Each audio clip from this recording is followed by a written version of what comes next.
বিশ্বাসের দাম। ফুটপাতের উপর সাজানো খাবার, দোকানে কাউকে দেখা যাচ্ছে না, শুধু একটি নোট ঝুলছে। আমি কাছে নেই, খাবার নিন, দাম এই বক্সে রাখুন।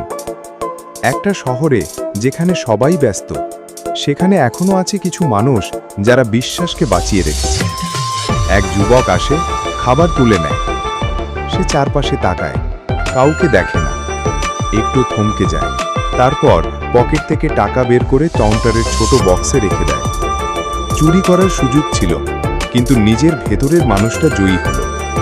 দোকানদার দূর থেকে দেখে হাসছে। দোকানদার এগিয়ে আসে, যুবককে বলে, ভাই, আপনি চাইলে টাকা না দিয়েও চলে যেতে পারতেন, কিন্তু আপনি দিলেন। যুবক, টাকা না দিলে পেট ভরত, কিন্তু মন খালি থেকে যেত। দোকানদার কাঁধে হাত রাখে বলে, এই শহর বদলাবে যখন প্রতিটি মানুষ নিজের কাছে সৎ হবে।